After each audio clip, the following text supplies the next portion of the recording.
économie circulaire. Et quoi de plus symbolique que d'en parler devant la Grande Roue dans le Vieux-Montréal?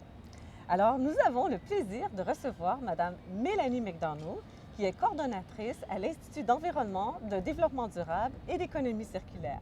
Bonjour Mélanie. Bonjour. Et bienvenue. Merci beaucoup. Je voudrais te présenter puisque, Mélanie, tu as un très beau parcours. Tu es titulaire d'un baccalauréat en communication, relations humaines, d'un DESS en environnement et prévention de l'Université de Montréal et d'une maîtrise en environnement de l'Université de Sherbrooke. Et tu travailles depuis plus de 15 ans à la mise en œuvre du développement durable. Oui. Tu as même eu un parcours en France auprès d'un cabinet des enjeux et des hommes, qui est mondialement reconnu pour son expertise en mobilisation des équipes sur le développement durable. Donc, aujourd'hui, bien sûr, on veut que tu nous parles d'économie circulaire, Oui. puis peut-être dans un premier temps nous dire qu'est-ce que c'est l'Institut d'environnement, de développement durable et d'économie circulaire pour ceux de nos auditeurs qui connaissent moins l'organisation. Oui, bien, notre mission, c'est de faire travailler ensemble les acteurs de la société avec les chercheurs et les étudiants de notre campus qui regroupe Polytechnique, HEC puis Université de Montréal pour trouver des solutions innovantes aux enjeux de développement durable et d'environnement. Donc, il y a 5 ans qu'on a créé l'Institut EDEC, on a tout de suite identifié l'économie circulaire comme étant un moteur vraiment puissant pour amener à un développement durable de nos sociétés. On a commencé par regrouper 75 chercheurs de différentes disciplines pour réfléchir ensemble à ce nouveau modèle économique-là. Puis, on a en parallèle fédéré une quinzaine de décideurs, dont tu fais partie, pour jeter les premiers jalons de notre transition québécoise vers l'économie circulaire.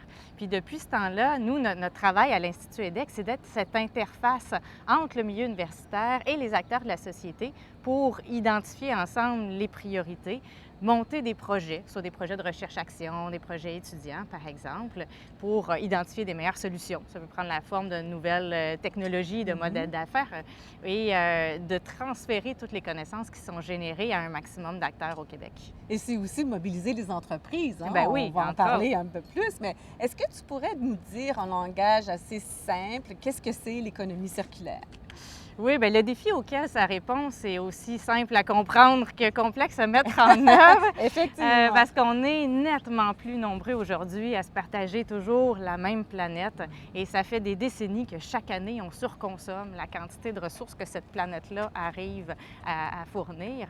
Et c'est un peu politiquement difficile d'agir sur l'accroissement de la population, n'est-ce pas? Mais il y a une des causes majeures de cette surconsommation de ressources pour laquelle on peut avoir une action importante. Et c'est notre modèle économique actuel qui est complètement désuet et qui incite une surconsommation de ressources. Ce modèle économique-là, on l'appelle l'économie linéaire parce qu'essentiellement, on va consommer énormément de ressources naturelles pour arriver à produire et à consommer toujours plus de produits afin de générer la croissance économique. Les pays qui sont moins riches en ressources que les nôtres ou plus densément peuplés ont vu venir avant nous cette crise de la raréfaction des ressources naturelles et ont proposé un nouveau modèle économique qu'on appelle l'économie circulaire. Et ce qu'ils se sont aperçus, en fait, c'est qu'il y avait des formidables opportunités de capturer toutes les ressources naturelles qui étaient perdues à différents maillons de nos chaînes de valeur aujourd'hui. On parle au Québec de plus de 50 de l'énergie qui est importée ou produite au Québec qui est pas vraiment de l'énergie utilisée et on a des bilans tout aussi catastrophiques au niveau du gaspillage alimentaire. Donc concrètement, l'économie circulaire, c'est un cadre de 12 stratégies. Qui vise à réutiliser, réinjecter dans notre système économique toutes ces richesses perdues.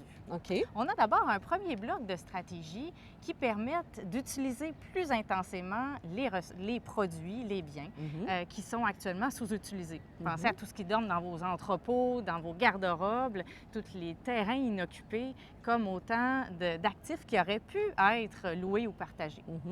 On a un deuxième bloc de stratégie qui vise à prolonger la durée de vie des produits. Et là, l'économie circulaire va proposer aux entreprises des nouveaux modèles d'affaires qui font en sorte qu'elles ont avantage à mettre sur le marché des produits qui sont plus robustes, qui vont être réparés et, une fois atteint leur premier cycle d'utilisation, démontés pour réutiliser aussi les pièces qui les composent. Puis, Quand c'est plus possible de faire ça non plus, on a un troisième bloc de stratégie qui vise à redécomposer ces produits dans les matières comme le plastique, le métal par exemple, Oui. et les réinjecter à leur tour dans notre système de production-consommation. Aujourd'hui, le recyclage tel qu'on le connaît n'est que la pointe de l'iceberg de ce qu'on pourrait faire, hein. En fait, on estime qu'il y a seulement 9 des ressources qui sont mises en circulation dans le marché aujourd'hui qui sont Recycler. ouais, Ah oui. recyclées ou réutilisées. Il y a donc des opportunités incroyables de tirer profit de ces richesses perdues. Donc, en ce moment, on continue à exploiter nos ressources naturelles et ce que l'économie circulaire, ce modèle économique prône, c'est de dire diminuons la pression sur l'exploitation des ressources naturelles et essayons de réutiliser des matières résiduelles, entre autres. C'est une des stratégies, mais Ouais. est-ce que c'est pour ça qu'on appelle maintenant les matières que l'on retrouve dans les lieux d'élimination, on les appelle les gisements. Un gisement, comme on pouvait parler d'un gisement d'or, mais maintenant on parle d'un gisement vert. Un gisement vert parce qu'il y a du potentiel dans ces sites, si je comprends bien. Ah ben oui, oui, oui. Maintenant, on voit nos villes comme des véritables mines urbaines. Puis effectivement, vous l'avez dit, l'économie circulaire, ça va permettre de réutiliser un maximum nos ressources, mais ça ne sera pas suffisant. Il va falloir réduire également notre consommation. Donc, il y a un dernier bloc de stratégie qui vise à inciter les entreprises, par exemple, à repenser la façon dont elles conçoivent leurs produits, la façon dont elles les fabriquent, dont elles les distribuent pour consommer moins d'eau, moins d'énergie, moins de matière. Puis évidemment, les consommateurs et les services d'approvisionnement vont aussi être invités à repenser leurs besoins pour qu'on diminue notre quantité de ressources qui est consommée parce que les projections actuelles estiment que la consommation de ressources naturelles va doubler d'ici 2050. C'est absolument insoutenable. Pas en raison du Canada, j'imagine, en raison... À l'échelle internationale, notamment avec la population qui est sans cesse croissante et la classe moyenne aussi qui a des besoins grandissants, disons. C'est bien. Alors, est-ce que vous pouvez nous dire pourquoi on a commencé à s'intéresser à ce modèle économique au Québec? Bien, je pense que c'est sûr que chacun, à des degrés variables, on est préoccupé par cette surconsommation de ressources qui empire chaque année, puis de voir que les écosystèmes qui permettent de les générer se dégradent aussi de plus en plus rapidement. Mais on a quand même vu il y a 5 ans nos partenaires économiques, entre autres en Europe et en Asie, proposer des lois, des objectifs ambitieux de productivité des matières pour jeter les bases de cette nouvelle économie. En ce moment, il y a même la Chine et l'Europe qui jettent les bases d'un accord commercial sur l'économie circulaire. Donc, au Québec, on a vu comme une opportunité stratégique de se positionner sur ce nouveau modèle économique ici. D'économie circulaire. Oui. Est-ce que ce modèle économique est seulement applicable aux entreprises? Bien, c'est sûr que les entreprises sont directement concernées. Ce sont elles qui vont devoir changer leur modèle d'affaires, repenser leur chaîne de valeur. Et là, on pense autant aux entreprises bien établies qu'aux start-up, aux grandes entreprises comme aux PME. Mais pour arriver à mettre en œuvre ces nouvelles solutions, elles vont certainement avoir besoin de l'aide des autres acteurs de la société. Par exemple, les gouvernements vont devoir repenser certaines réglementations, mettre en place des programmes qui vont stimuler l'innovation. Et là, les investisseurs aussi ont un rôle important à jouer. Puis nous, dans le milieu universitaire, on devra être là, présent, pour les accompagner à identifier les solutions les plus prometteuses, mesurer les retombées de ce qui se fait, mais aussi former une nouvelle génération de travailleurs qui vont être capables de pouvoir identifier ces solutions-là dans l'avenir. Et d'innover. Puis quand on pense à innovation, comme vous disiez tantôt, quand on repense à la façon dont on produit les biens, on pense parfois aussi à l'éco-conception. Hein? C'est le terme qu'on utilise dans le domaine. Quelles sont les appréhensions qui existent par rapport à ce modèle économique? Bien, c'est sûr qu'on parle de changer de modèle économique. C'est pas quand même un petit changement. Donc, c'est certain qu'on s'attend à avoir de la résistance. Bien, peut-être une transition, en tout cas. Oui, ça va s'opérer sur plusieurs années. Un des défis qui nous attend, entre autres, c'est le fait que pour mettre en place ce modèle économique-là, la plupart des stratégies supposent une collaboration entre différents acteurs d'un territoire ou d'une chaîne de valeur. Et ça, on n'a pas tout à fait l'habitude encore de collaborer ensemble. Ça soulève des appréhensions. Il y a, entre autres, une part qu'on observe dans plusieurs entreprises de partager leurs données.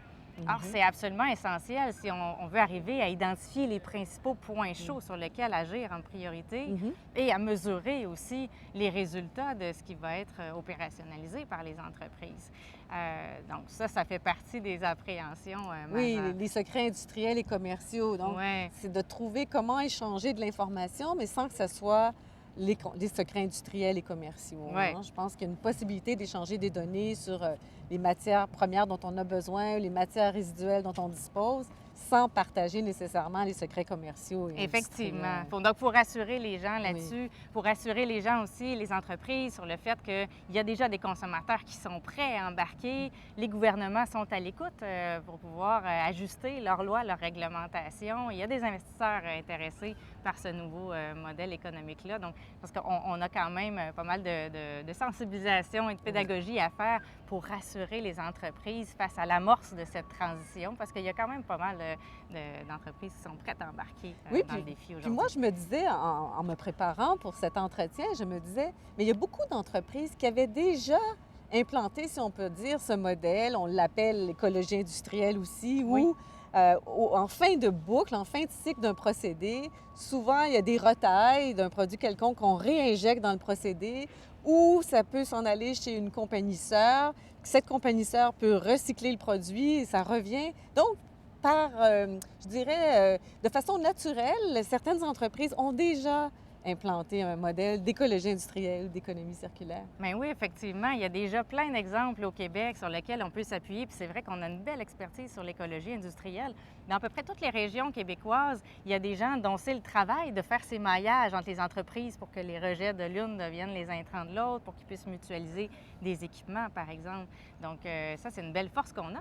Puis on voit qu'il y a d'autres initiatives structurantes qui commencent à se mettre en place, toute une toile d'acteurs pour lutter contre le gaspillage alimentaire, des projets sur la filière textile, par exemple, où on essaie de trouver des débouchés innovants pour remettre en circuit des tissus post-industriels qui sont des retailles inutilisés aujourd'hui.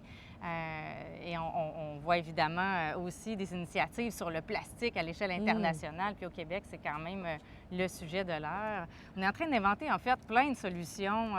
Il y en a une qui me vient en tête. On a fait travailler une trentaine d'étudiants cette année avec la Nation CRI puis la Société de développement de la baie James pour réinventer l'habitat nordique dans une perspective d'économie circulaire. Oh! Donc, les idées ne manquent pas. Les gens qui ont envie de collaborer non plus, mais on demeure quand même à l'amorce de cette transition vers un nouveau modèle économique. Oui, puis on le voit un peu percoler à travers les politiques publiques. De plus en plus, on l'a vu dans la stratégie gouvernementale de développement durable, dans la politique énergétique. On voit apparaître là, ce modèle. Donc, on voit que les multiples acteurs sont sensibilisés. Oui, justement, on a fait une étude l'an dernier avec le CPEQ, CPQ et Éco-entreprise Québec pour regarder comment les pays européens, notamment, avaient modélisé ou mesuré les retombées de l'économie circulaire. Puis ce qu'on a découvert était très prometteur, en fait, autant au niveau de l'augmentation du PIB que de la création d'emplois, mais aussi au niveau de la réduction des émissions de gaz à effet de serre. On estime que l'économie circulaire pourrait permettre de réduire de 66 nos émissions. Donc, c'est un potentiel énorme au niveau de la lutte au changement climatique. Après, je vous invite à aller consulter l'étude parce qu'il y a aussi des chiffres spécifiques sur certaines filières ou certaines stratégies. Moi, il y en a une qui me vient en tête, c'est au niveau du potentiel du reconditionnement pour nos entreprises. Oui. En Grande-Bretagne, ils ont estimé que les entreprises qui mettaient en place le reconditionnement pouvaient réduire de 70 leur coût d'approvisionnement, tout en baissant leur coût de production, en diminuant le prix de vente, puis en doublant la création d'emplois. C'est donc quand même très prometteur. Oui, donc au Québec, on est en train de se doter d'indicateurs de mesures de suivi des retombées pour s'assurer que ce qui va être opérationnalisé par nos entreprises va aller dans la bonne direction, puis qu'on va pouvoir éviter les fausses bonnes solutions, parce que c'est certain qu'il y en a toujours. Oui. Puis, est-ce possible, Mélanie, de nous parler d'économie de fonctionnalité? On entend parler de ça, économie de fonctionnalité, économie collaborative, mais ça reste très théorique. Est-ce possible de nous vulgariser ça? Oui. D'abord, l'économie collaborative, c'est une façon de se partager des biens qui sont aujourd'hui sous-utilisés. Donc, ça peut prendre la forme de modèles d'affaires ou d'échanges super variés. On peut penser à Airbnb pour l'hébergement, à des espaces de travail partagés, mais aussi à des initiatives beaucoup plus citoyennes comme des jardins partagés ou même très institutionnalisées depuis longtemps comme les bibliothèques. Donc, aujourd'hui, c'est certain qu'avec les plateformes web, on arrive beaucoup plus facilement à mettre ensemble des utilisateurs qui pourraient se partager un même produit ou un même bien. Et il y en existe même aujourd'hui, le CPEQ en a lancé une pour les entreprises. Il y en a d'autres comme BizBizShare et qui permettent donc de mutualiser, par exemple, des équipements. Oui. Et d'autres. Alors, juste pour les fins de compréhension par les auditeurs, cette petite plateforme que nous, on a mise en place, c'est pour soit vous permettre d'annoncer vos matières résiduelles, ou soit parce que vous voulez les vendre, les donner, ou parce que vous voulez en acquérir, soit pour mettre à la disposition d'autres personnes des espaces, ça peut être un espace d'entreposage ou autre, soit parce que vous souhaiteriez vous partager un employé, ou encore des ressources, même échanger de la vapeur. Alors, donc, c'est une petite plateforme qui est accessible gratuitement sur notre site Internet. Alors, voilà. Donc ça, c'est des leviers intéressants pour stimuler l'économie collaborative. Au niveau de l'économie de fonctionnalité, là, c'est un modèle d'affaires que les manufacturiers peuvent proposer à leurs clients. Donc, plutôt que de vendre un produit, ils vont en vendre l'usage. Par exemple, Michelin, plutôt que de vendre des pneus, va facturer à ses clients un nombre de kilomètres parcourus. Plutôt que de vendre une ampoule, Philips propose de vendre une intensité d'éclairage. On pourrait penser à appliquer ça, par exemple, à un manufacturier de lave-vaisselle qui, plutôt que de vendre ses lave-vaisselle, pourrait facturer au nombre de lavages effectués par ses clients. Et ça change complètement la donne parce que si c'est les manufacturiers qui conservent la propriété, ils ont tout avantage maintenant à proposer un produit qui soit robuste, durable et à eux-mêmes effectuer un entretien optimal, à les réparer le plus possible et une fois qu'ils arrivent en fin de cycle, à reprendre les composants qui sont encore en bon état puis les réintroduire dans leur cycle de production. Et la même chose, quand c'est plus possible de faire ça, les ressources qui les composent vont pouvoir aussi être réutilisées plutôt que de repartir de matière vierge en termes d'approvisionnement.